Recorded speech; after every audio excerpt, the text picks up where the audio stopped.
Welcome to Integrated Capital Management's first quarter Market Insights webcast. My name is Pete Seiler. I'm part of our business development team here at iCM, and shortly I'll be joined by iCM's Chief Investment Officer, Mike Pisciotti, and the Director of Investments, Ryan Lehman. But before we jump into our material for today, I'd like to take a moment on just a few housekeeping items. First, this webcast is being recorded. Therefore, all participants are on mute. The replay of this webcast will be sent as a follow-up to all registrants, as well as being posted on our YouTube channel along with our other great content, such as the weekly Markets in a Minute and our monthly Mic'd Up with iCM. If you have any questions during the webcast today, please submit them through the Q&A option on your user dashboard, and we'll address those questions as well as the questions that were submitted to us in advance of this webcast at the conclusion of Mike and Ryan's prepared remarks. If you should have additional questions for our team, please never hesitate to reach out to us at info@icm-invest.com, and a member of our team will be in contact with you to follow up. So without further delay, I want to welcome in Mike Pisciotti. Mike, the floor is yours. Thanks, Pete, and welcome everyone to our first quarter 2025 Market Insights presentation. As Pete mentioned, I'm Mike Pisciotti. I'm the Chief Investment Officer for the firm, who along with both Pete and Ryan Lehman, I'll be your host for today's presentation. So 2024 marked the second consecutive year of 20+% gains for U.S. equities. So in total, over that time period, stocks advanced a little over 50%, 52%, and over the last 5 years have gained 108%, really leaving U.S. stocks more expensive than we've seen them in any period in history other than the internet bubble. So conversely, earnings growth has been very strong within the U.S., and with the expectations for 20% growth in 2025, along with a pro-U.S. agenda and business-friendly climate from the incoming administration, one has to wonder if there is at least one more rabbit that the U.S. market could kind of pull out of the proverbial hat, adding to the impressive run of gains over the last few years, or if we've really marched ourselves one seemingly logical step at a time to a completely unreasonable valuation destination. So this is kind of a difficult environment for us to properly characterize. So let me kind of summarize it like this. There's a meaningful probability that with the buzz around the business-friendly Trump administration and the momentum in earnings and the economy, that multiples could again expand, earnings could be strong, and you could get another good year out of U.S. stocks, pushing up the multiple, which already is within 20% of internet bubble highs. So while that's possible, even probable for 2025, we view this market as really on borrowed time. So high valuations and high expectations make for a very dangerous combination where you are susceptible to a major correction. So both are characteristics of late phase market bubbles, which do include very strong performance before the bubble bursts. So a few things, let me just reiterate that we would kind of consider themes for 2025. I mentioned one just a moment ago, high valuations, right? Can they get even higher?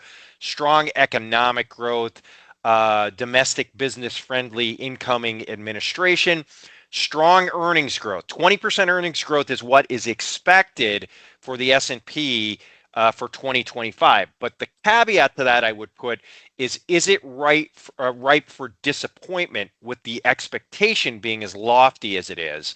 And then, of course, inflation and interest rates, right? Lofty expectations for rate cuts have been dialed back, but could still disappoint if inflation remains sticky or creeps back up like we've kind of been seeing over the last couple of weeks.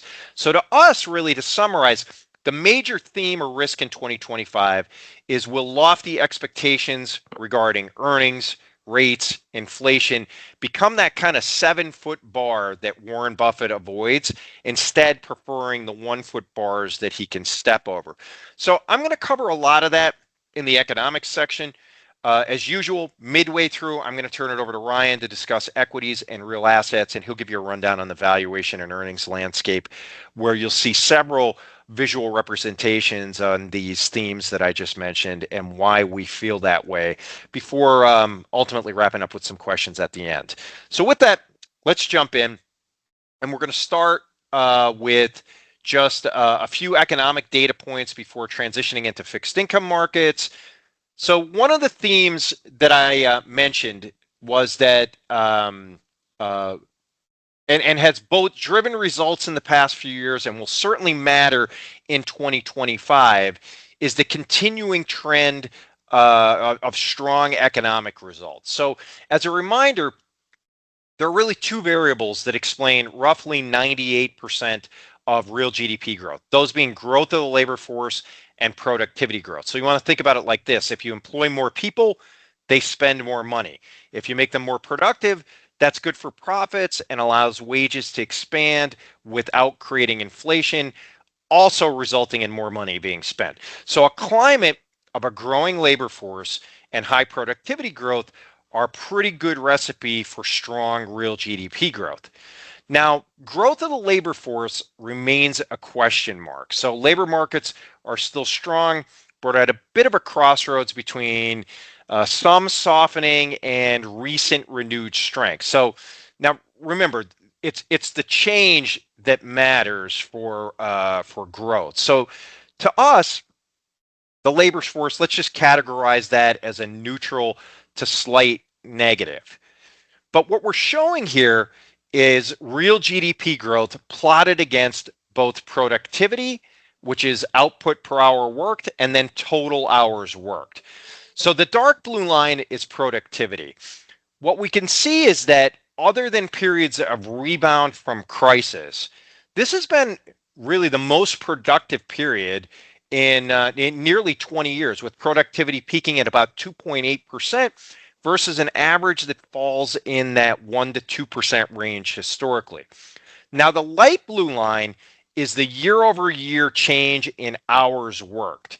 So while the trend is declining, it is a growth rate. So anything positive indicates an increase in aggregate hours worked from the prior year, likely the result of the labor force growing, albeit more slowly given the marginal increase in unemployment.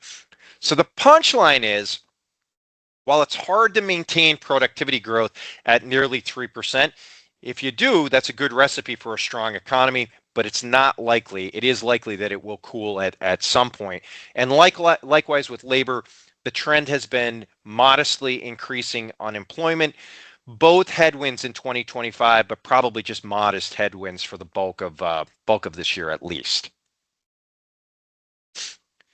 So now let's get into some of the economic data that will likely shape future Fed policy. So jumping off with inflation really broken into its components, specifically US headline CPI, after months of trending downward, since May, inflation has really remained stuck at about 2.6% and has actually ticked up a bit to 2.8% for now 2 consecutive readings. So this in and of itself is not that big of a deal and isn't really likely to disrupt the Fed if the downward theme resumes at some point. But that being said, this is likely what many are referring to when you hear the term sticky inflation, and kind of gives us what gives us pause for concern before we are ultimately ready to call or write inflation's obituary. So the Fed has reduced rates by 100 basis points in an environment of 20+% stock gains, above trend economic growth, and largely full employment. If inflation is the response to that, it might not only signify an abrupt end to cutting, but it might also cause them to reevaluate their view of what neutral is for Fed funds. And that's kind of a level that we've argued for some time is probably higher than most expect. So another of our themes for 2025 was a change in rate cut expectations, which is what we're illustrating here. So let's take the bottom panel first, which shows the number of expected Fed cuts in September and then again at year end. So in September, markets had priced in 3 cuts by March of 2025 and 5.5 in total remaining by year end 2025. So this was after 50 basis points of cuts in September. So the total rate cuts expected plus rate cuts received approached 8 rate cuts and 200 basis points of expected reduction in policy rates at its peak level. So this is reflected by the orange bars in the lowest panel. Now the blue bars reflect those same expectations just 3 months later, keeping in mind that we would have already received 50 basis points of rate cuts in November and December. So the punchline is that given the recent bump in inflation, the market has removed almost 4 full rate cuts from its expectations by year end 2025. This really can kind of be seen most clearly in the top panel, as the Fed funds rate is expected to be roughly 3.9% at year end 2025 versus 2.9% just 3 months ago, right? Pretty seismic shift, but one that is certainly justified given not only the bump in inflation, but really the strength that we saw in capital markets, the tight nature of credit spreads, low unemployment, and really that continued economic strength. So one quick update though on this chart. Just last week, we had that hot payrolls meeting that I mentioned in Markets in a Minute on Monday, and what has happened is another half of a rate cut was kind of lopped off of these expectations. So markets are now expecting just a little over 1 cut remaining in 2025, 1.25 cuts to be precise.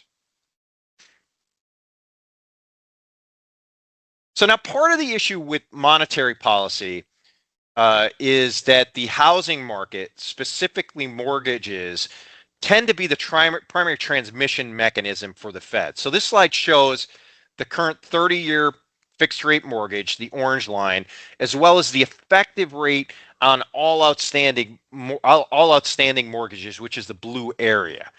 So the effect of Fed policy is pretty clear, right? New mortgage rates moved up from sub 3 to a peak of nearly 8%. Now the blue area shows the blended rate on all outstanding mortgages, old and new. What we can see, given that so many homeowners refinanced into these low rates, the increase in the current rate has really barely budged in terms of what it did to the debt service costs by homeowners, right? The effective rate moved from, call it 3.25 to roughly 4%. So if removing disposable dollars from circulation is the means to policy restriction, this graph makes it pretty clear why the economy has remained so strong and inflation sticky amidst what would at least appear to be pretty significant policy restraint that perhaps wasn't quite as restrictive as the Fed thought.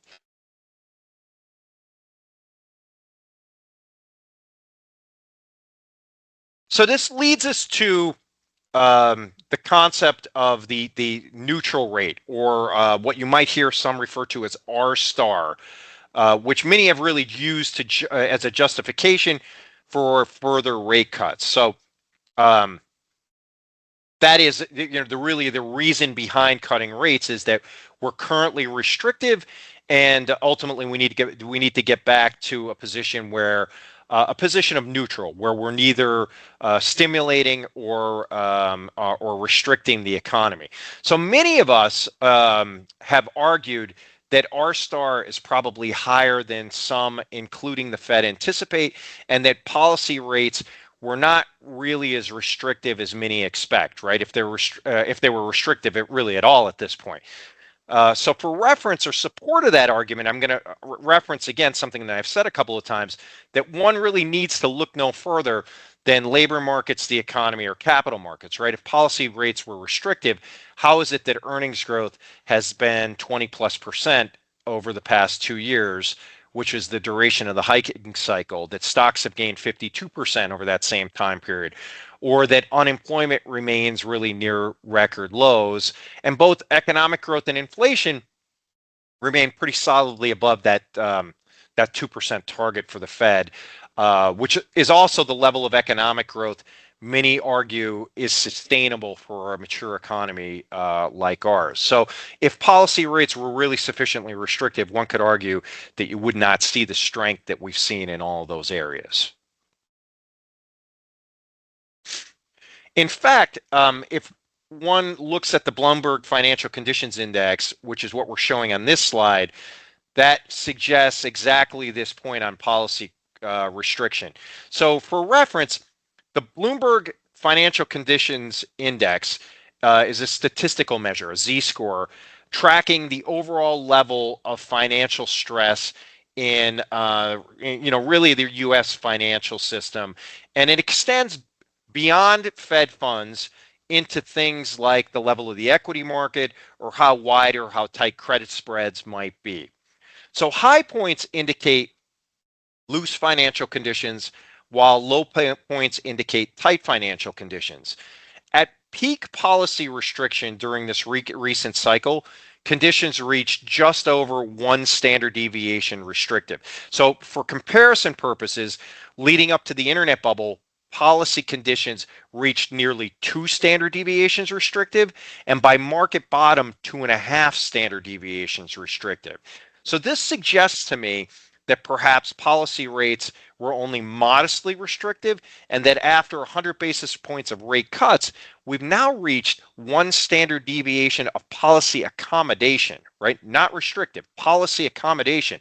So it's not exactly a recipe for keeping inflation in check or something that is that's really necessary when the economy and markets are so strong. So let's shift gears and spend a few minutes on fixed income. 2024 was a bit of a roller coaster ride for fixed income as the market really rode a wave of rates changing and curve shape changing amidst changing expectations for future rate cuts, economic growth, and inflation. So for the quarter, markets gave back nearly all of the gains from the prior quarter as the markets walked back nearly 100 basis points of rate cuts across 2025, and rates really increased across the spectrum of the yield curve. So for the quarter, the Bloomberg Ag declined by 3%, leaving year-to-date results at a rather meager 1.25%. Similarly, treasuries and credit both declined by virtually identical amounts. So for the year, credit outperformed the Bloomberg Ag by about 75 basis points, which is about the amount of the spread that exists between the two, gaining about 2% for the year. Leaders in 2024 were high yield corporates and munis, gaining 8 and 6% respectively, followed by the 5% gain in cash. Emerging markets local debt, a favorite of ours, declined by 7% on the quarter, erasing the 9% gains that we saw just a quarter ago and leaving the asset about 2% lower on the year. Much of this due to the strength in the U.S. dollar, which gained approximately 5% during the quarter and accounts for about 3/4 of the decline that we saw. So where does this leave us? Honestly, somewhere in between where we were a quarter ago and where we were midsummer. So this chart shows the connection between beginning yield and future return in the scatter plot. So you could see that periods with high beginning period yields tend to lead to significantly higher one-year returns than periods with low yields, right? This is seen really by the upward sloping nature of the relationship. As yields rise, so do next year's returns. So it's pretty intuitive, as low yields have really a greater probability of seeing rates rise and prices fall than higher yields do. And really the opposite is also true.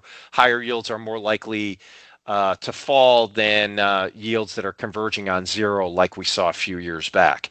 Now the table summarizes the return opportunity if yields were to move from 4.5% currently to the level indicated on the left column of the table. So if yields were to move down from 4.5 to 3%. The 1-year return on intermediate term government bonds should be about 15%. Conversely, if yields move up to 6%, the 1-year loss would be something just shy of a 7% loss. So in our view, really absent some sort of a financial crisis, we believe that yields are going to reside somewhere between 4 and 5.5% during this year. And I'm inclined to include a little bit more downside and then upside as a possibility, given the factors that we've been discussing that cause us to believe that maybe we aren't sufficiently restrictive on policy rates. So the punchline, I would probably expect around a coupon clipping year this year, or about a 4.5% return on intermediate term government bonds is really kind of a single point estimate for return. Now, with that in mind, we do continue to favor the short end of the Treasury curve or over the intermediate portion of the curve, albeit not by quite as much as we did last year at peak inversion. So this chart illustrates the valuation of short-term versus intermediate-term bonds on that statistical basis, or Z-score, that I mentioned just a moment ago. So what we could see back in July, short maturity bonds were almost 2 standard deviations undervalued relative to intermediate term. As the curve kind of normalized and steepened a bit over the last 4 months, by intermediate term bonds actually moving up in yield by about 100 basis points, we were able to dodge some of that pain by owning short over intermediate, but now at the expense of future opportunities. So short term is still cheap, about 1 standard deviation, but as the curve steepens, those days of favoring short term as kind of that slam dunk, or for lack of a better term, kind of numbered. So the final 2 slides I'll address are on credit and emerging markets debt. So on this slide, we're showing the high yield bond index option adjusted spread in dark blue, corresponding to the left axis. And as we can see, high yield bonds traded a spread of about 280 basis points over treasuries versus an average of close to 5%.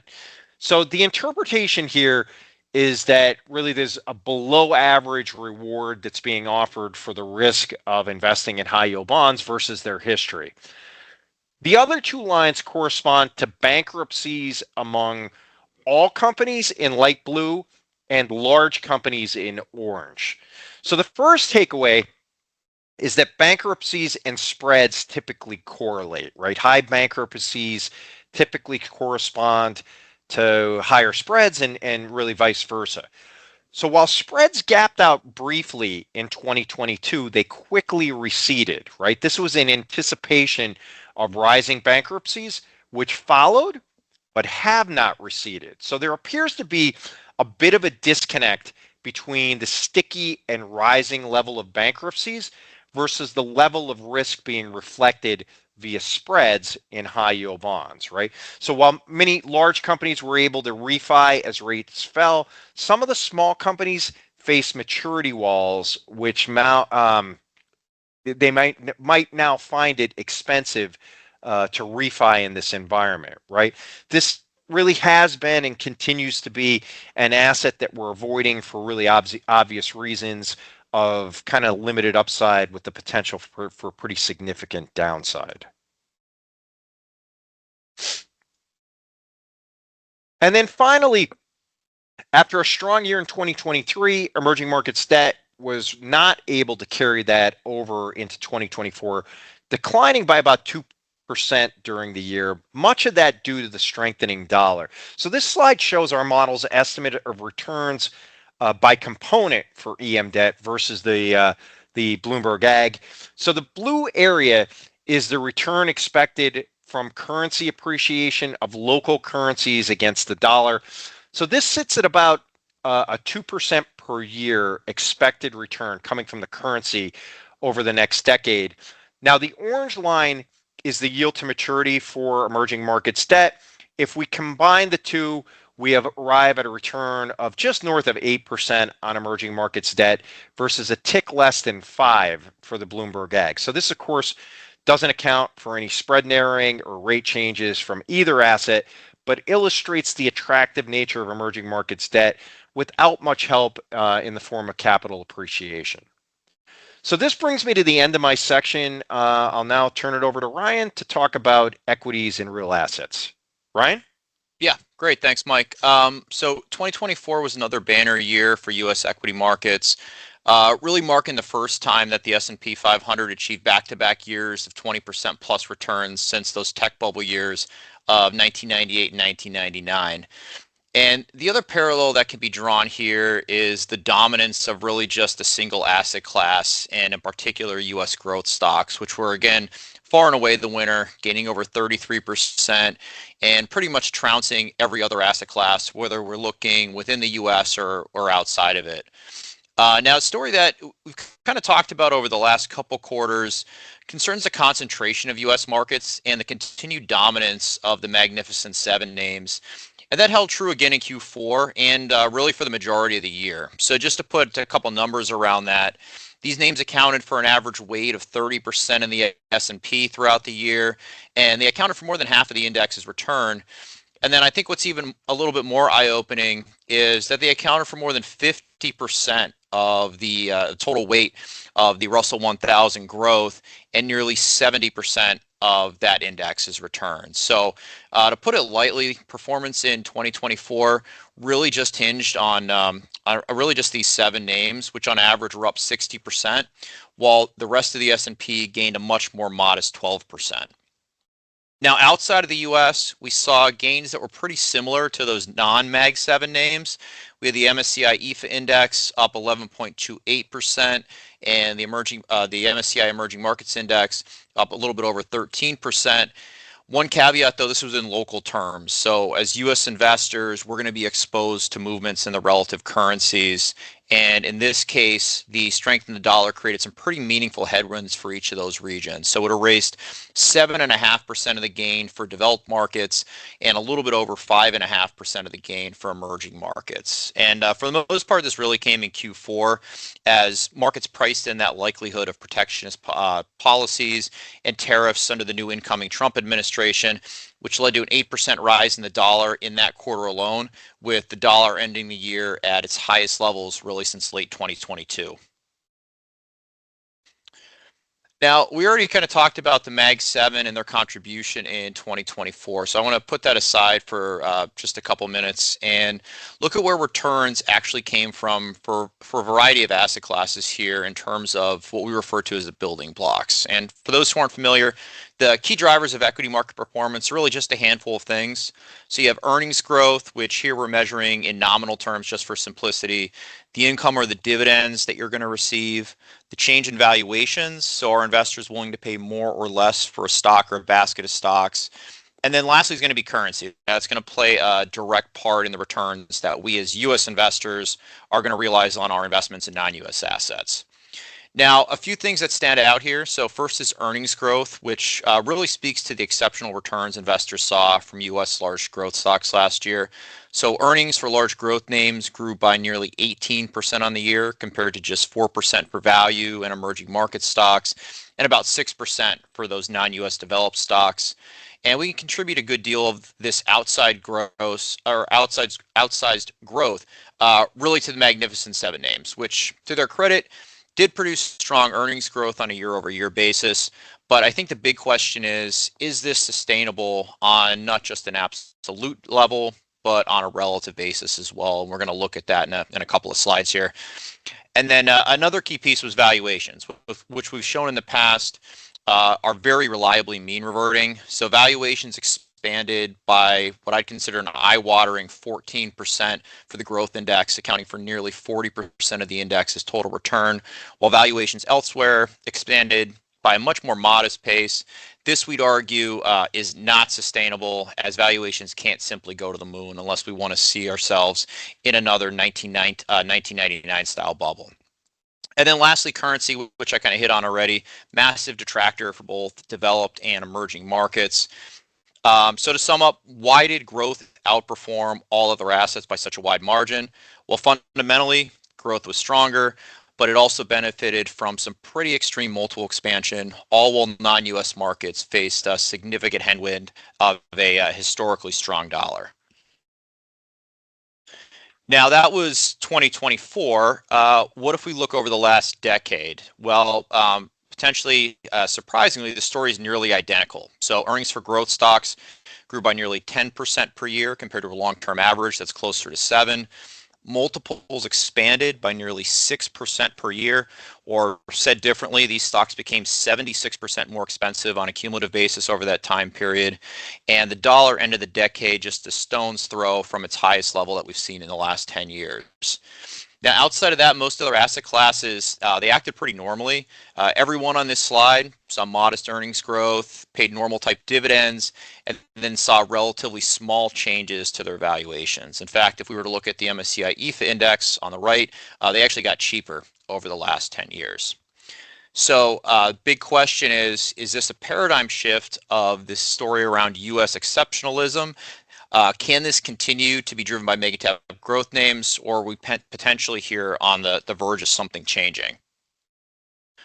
So let's start by looking at returns. So here, what I have on this slide is 10-year annualized returns for a bunch of different asset classes going back to 1987. So we've got about 40 years of data here.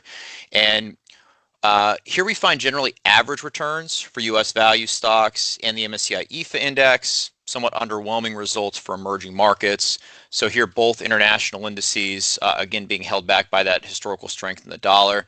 And then on the flip side of this, though, U.S. large caps and U.S. large growth stocks have well exceeded their historical average return, with large caps in general being skewed by the growth side of the market. So there we saw gains of 16.5% versus a 40-year average that's closer to 10. Statistically, if we put some numbers around that, that's going to equate to roughly a 1 sigma event. So really only being surpassed by what we saw in that run up to 2021 and then that tech bubble melt up in the late 1990s. So I think that the moral of the story here is the last 10 years, they've been pretty good, generally average for assets outside of U.S. large cap growth stocks, with those growth returns being propelled higher by massive multiple expansion and then explosive growth that's really been driven by just a handful of names that account for a pretty large disproportionate part of the index. So where does that leave us? So we're basically in a scenario where U.S. stocks really need to prove that they are exceptional to continue on the trend that we've seen over the last decade. And the valuation picture, that's going to make that a little bit more difficult. Now, we've already looked at what valuations have done over the last decade, but we haven't really put any numbers on them yet, and that's what I've done on this slide. So here you're going to see current and historical valuations for an array of assets. Currently, we've got broad U.S. large caps trading at a CAPE ratio of more than 35 times. Could they continue to move beyond these levels? It's possible, but when we think back, we've got a peak of about 45 times at the height of the tech bubble, so we're kind of bumping up on our ceiling here, and this would also leave us in a pretty precarious position given we all know what ensued following those highs back in 1999. So that said, with much more reasonable valuations outside of broad U.S. stocks and large growth names, we believe this is where the opportunity for outperformance and potentially outsized returns really lies. So we have value names trading at just above their long-term average, but at pretty steep discounts to the rest of the market.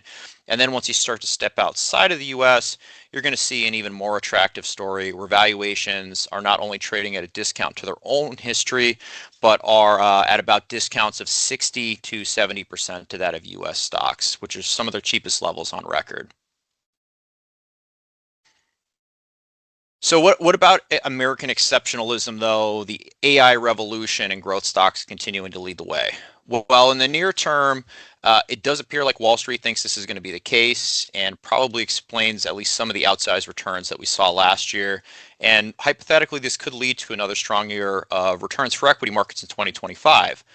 But if you look at this chart, look what happens when you start to step out into 2026. Earnings are still expected to be strong, but what's striking is that we're starting to see some parity. Yes, growth stocks are expected to have higher growth in value. This should be expected. but that outsized contribution from the Mag 7, it doesn't really exist anymore. We see strong earnings growth from not only value stocks, but also non-US equities, as well as emerging markets equities, all of which trade at much more attractive valuations. So I guess two key takeaways here. So first, to see strong returns from non-US stocks, we don't really need to see exceptionalism there. We just need to see growth that's not as weak as it's currently expected. This is already priced in, and that's evidenced by those relative valuations we saw on the last slide. And then second, as we look ahead, what looks like a better long-term opportunity? Buying an asset with a 17% growth rate that's selling at essentially nosebleed level valuations, or buying a handful of assets that could potentially give you 10 to 13% earnings growth, higher dividend income, and they're trading at some of their cheapest relative valuations on record. As long-term investors, I'd say that we would likely prefer the latter. And then just kind of one other interesting tidbit on here. It's not shown on the chart, but I think it's worth mentioning.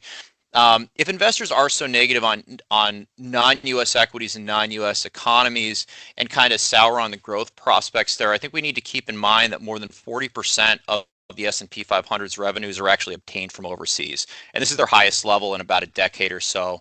So if you do see really disappointing economic growth outside of the US, it is going to have some impact at home as well. And then just one last quick slide here to keep on that non-US theme. So I want to continue to focus on emerging markets. So here we're looking at GDP growth expectations for the 8 largest emerging economies in the MSCI index. Now, nothing really stands out as phenomenal with the exception of being India. But a key point is that growth rates are positive for the first time for all of these major economies in about a decade. Now, the wild card here, there's a couple of them. So first, how impactful are those potential tariffs going to be on the emerging world? Now, some speculate that they're going to disproportionately impact China. However, other economies, they could benefit greatly as manufacturing has kind of shifted offshore to those other less targeted areas, think areas like India and Taiwan. This is to be seen. And then the other wild card is China in general. So we got that big pop back in September after the announcement of their commitment to that major stimulus package. But none of this is really materialized yet. If we do start to see some concrete steps to jumpstart their economy, it could serve as a huge boost to their equity markets, which are currently trading at some of the lowest valuations across the globe. And this could also buoy the emerging markets asset class as a whole, with China accounting for the index's largest single weight at still nearly 28%. Now to talk about currency a little bit, the dollar's been all over the news lately due to that meteoric rise that we saw in Q4, trading on really higher expectations for protectionist policies under the incoming administration, as well as some of those drastic changes in interest rate expectations that Mike talked about earlier in the presentation. Well, from a valuation standpoint, this has left the dollar at some of its cheapest levels on record. So here what we're looking at is the dollar from a purchasing power parity lens, or PPP. And what PPP does, it essentially calculates theoretical values across currencies based on your relative inflation rates and the prices of goods across different currency regions. And one caveat, it doesn't do a great job in terms of being a short-term timing mechanism, but it does work well over longer-term time periods, which could really set the stage for a meaningful tailwind for a bunch of those non-US assets as we start to look over more of like a 5 to 10-year time horizon. Now, that said, however, many investors, they do tend to be focused more on the short term, and currencies can be pretty volatile. So on this side, I just wanted to touch on what the dollar has done recently, and then comparatively, what it did during the first Trump administration. And I think the similarities here are pretty striking. So like I mentioned a minute ago, the dollar saw this meteoric rise in Q4. It gained about 8%, which left it higher by 7% for the year. We saw this near identical movement back in 2016, leading up to Trump's first term. And kind of the interest rate environment, the other factors driving the dollar were pretty similar, those being concerns around those protectionist trade policies and tariffs. And coincidentally, or maybe not coincidentally, we saw a pretty similar move in the dollar. It rose about 7% leading up to Trump's inauguration. Now, what happened the following year and throughout his term might be a little surprising, though. In just the first year, we saw the dollar decline by about 12% from its peak, as many of Trump's policies turned out to be less extreme than originally expected. And then if we actually look out over his full term, the dollar actually declined by a cumulative 6%. So that said, those calling for this continuation of this trend of dollar strength may be in for a pretty big surprise should this trend repeat itself this time around. And now just to kind of wrap up here with some non-traditional assets, here we're looking at closed-end funds. So closed-end funds had a stellar year in 2024 with discounts narrowing by about 3% throughout the year, benefiting really here from a combination of those strong equity market returns as well as those really tight credit spreads. This left the universe trading at an average discount of about 6% at year end. However, though, that's not really the whole story because the market is really bifurcated at this point, especially when we dive a little bit deeper and look at fixed income. And what I mean by that is taxable funds are currently trading at just 2% below NAV, which is actually a bit wider than their tights back in November. And although there's still some selective opportunities out there to be had, it's kind of slim pickings when many of the funds out there are trading pretty close to NAV. Now, that said, conversely, the average municipal bond fund actually trades at a discount of 8.5%, making this segment of the market really ripe with opportunities. And if we were to see declining interest rates or even stable rates throughout the remainder of the year, investors could really see some outsized returns here, especially when you consider the fact that the average muni fund offers a yield of nearly 6.5%. And these are some opportunities that we're capitalizing on today in our suite of tactical income strategies. And then just to tie all this together for the last few slides, here we're going to look at our asset class return forecast strategy positioning. Now, like both Mike and I mentioned, it could be another strong year for equities should valuations hold up and earnings meet their lofty expectations. However, over the long term, it really tends to be valuations that do rule the day.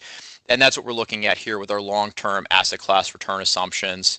So if you start with U.S. large caps, you're going to see an expected return of under 3%, down more than 100 basis points from the end of 2023. This is well below the long-term average of, say, about 10 to 12%. And at this point, in general, they just look pretty attractive on a relative basis, given what investors can currently earn just by simply owning either cash or high-quality bonds. And then digging into the U.S., return expectations here pretty meaningfully skewed across growth and value, as would kind of be expected based on what I've gone through in most of my remarks. You've got value stocks expected to return around 6% versus less than 1% for U.S. large growth stocks. Now, small caps see slightly higher return expectations than just broad U.S. large caps, but this does come with some pretty significant volatility. So there may be an opportunity here at some point. We just don't think we're there yet. And then we have our standout non-US equities on the far right of this chart with double-digit returns. And the big driver of this differential is really going to be what we talked about in those previous slides, primarily valuations and currency, both of which favor non-US stocks over the long term. And then next, just an interesting chart I thought was worth showing given the current environment. So this measures what we refer to as diversification alpha. So this is essentially the potential benefit that owning a diversified portfolio could create for investors versus owning just a simple 60-40 portfolio. And for the sake of time, I won't get into the weeds on how this is constructed, but if you are interested, feel free to reach out to a member of our advisor services team. They'd be happy to go as deep as you'd like. But the big takeaway of this slide is that given the current low potential returns for U.S. stocks, from our viewpoint, it's essentially the most opportune time in about 20 years to start considering owning some of those assets outside of just U.S. large caps, and in particular, concentrating your portfolio on those highly concentrated and richly valued large cap growth names.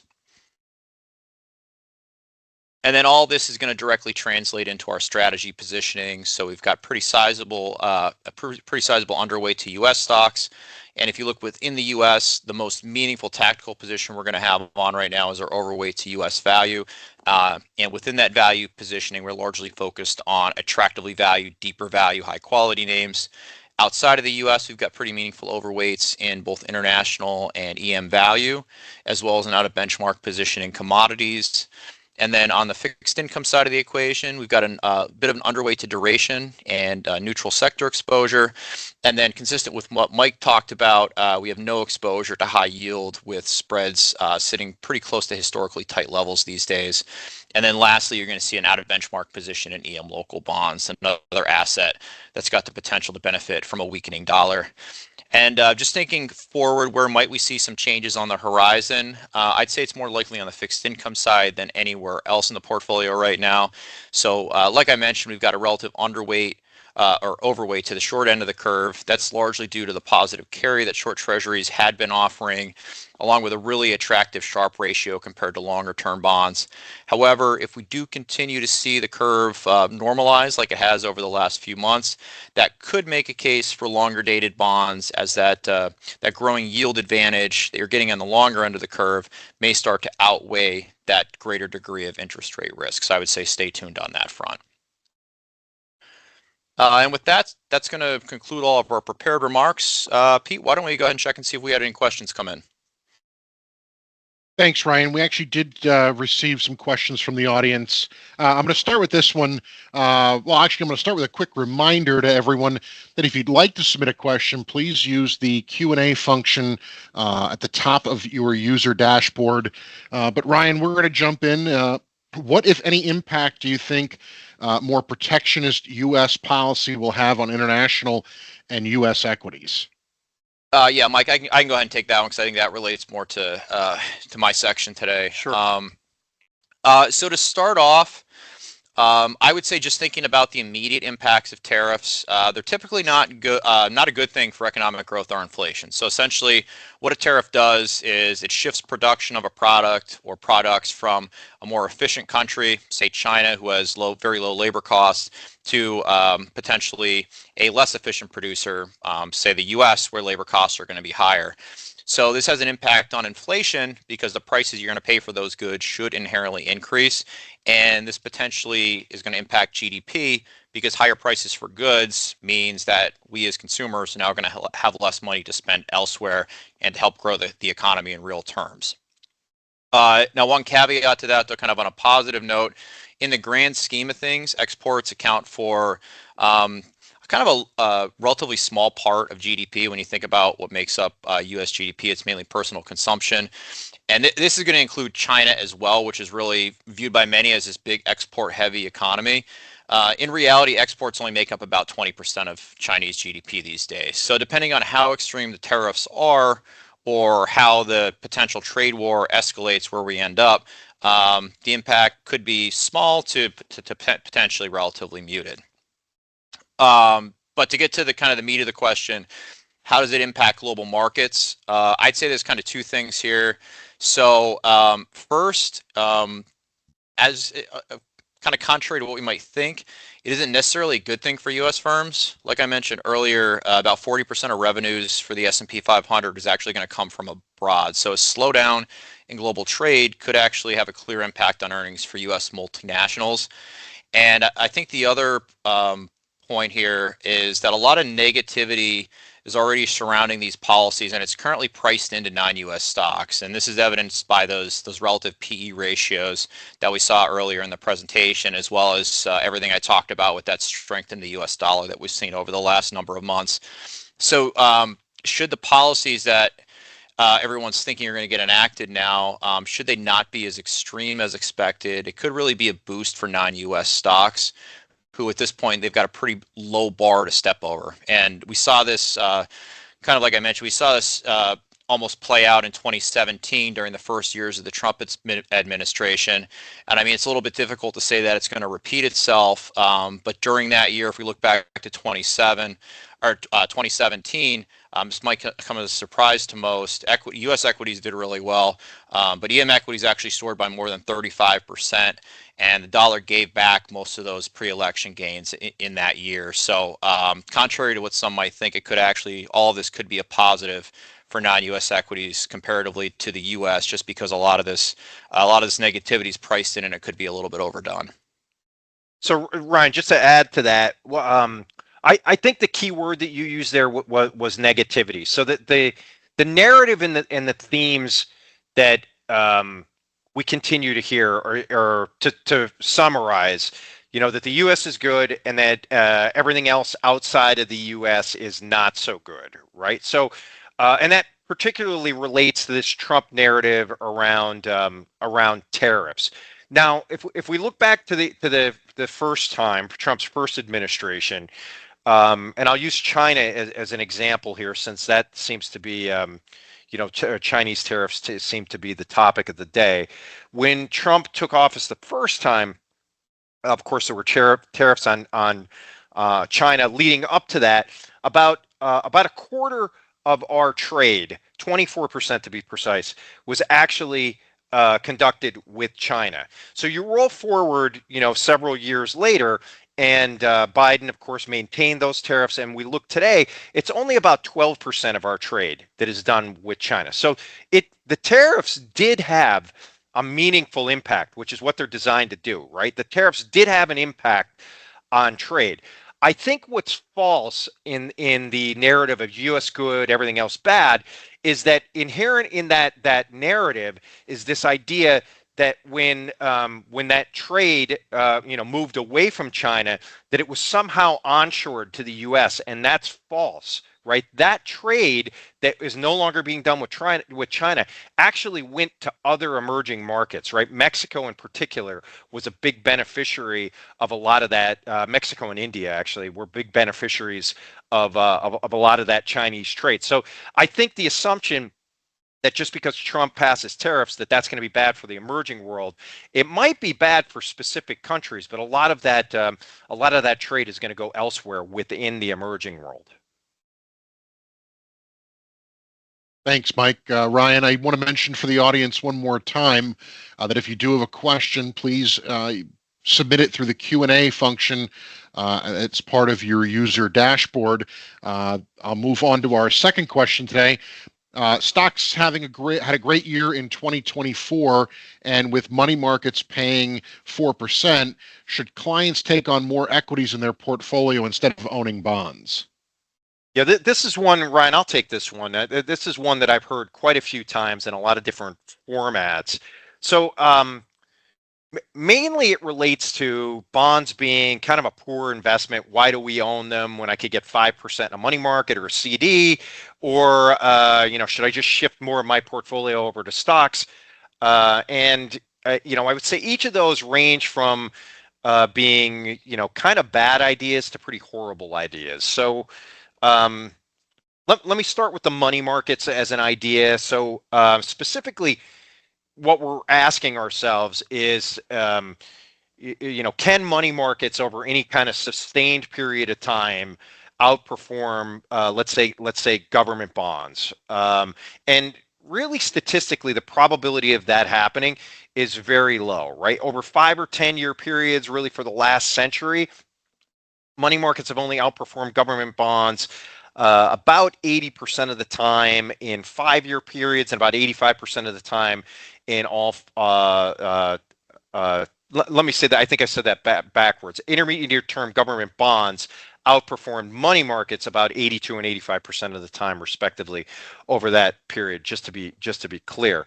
So even in 1-year periods, cash it finds it pretty difficult to beat, to outperform bonds, really, failing to outperform 2/3 of the time, right? So recently, though, I think it becomes a particularly bad idea when one considers that, several years ago we might have been, starting at pretty poor valuations for bonds back in 2021 or 2022, and much less so today. So the implication really is, by switching out of a bond investment into a money market investment, is, really what happens? What happens if and when the Fed does ultimately step in and cut interest rates in a money market investment? You'll see your yield and your return source kind of diminish and disappear with very little benefit, right? All along the way, while bonds are, appreciating from that same cut in interest rates, and presumably stocks may even be appreciating during that potential rate cut. Now, there's a caveat that goes along with stocks, right? Because a lower and flatter yield curve is supportive of higher valuations, but that's when you hold everything else equal. One has to ask, we have to ask ourselves, what's really the reason for the rate cuts, and is it doing anything to earnings, or is the economy suffering, or any of those other things? So it's not a guarantee that stocks also go up, but it is an environment when rates fall and that return might be diminishing from money markets, that other things are already going up in value, and there might not be any place, to kind of turn to for that money market investor if they were to try to look for another home for those assets. And then, of course, the other alternative of, should I take my money out of bonds, which have not been a fun place to be, and trade that for equity risk, is, in our opinion, an especially bad idea, especially when you consider some of the things that Ryan mentioned, that we're trading at Shiller PE ratios of 35 times earnings, roughly within 20% of the all-time highs, which were experienced during the internet bubble. Just not a great environment to try to reach for return by adding that kind of risk, in our opinion. Thanks, Mike. Appreciate it. There are no additional questions. So that will conclude our Quarterly Market Insights webcast today. Please be on the lookout for your invitation to our upcoming TICE and TICE Alpha Opportunities Strategy Update webcast, which is being held on January 30th at noon. As a reminder, the replay of this webcast will be available on our YouTube channel. We encourage you to subscribe to our channel to receive notifications of new video content, including Markets in a Minute and Mic'd Up with iCM. I also want to encourage everyone to check out our Advisor Content Center as an outlet for great strategy-specific content. Thanks for joining us today.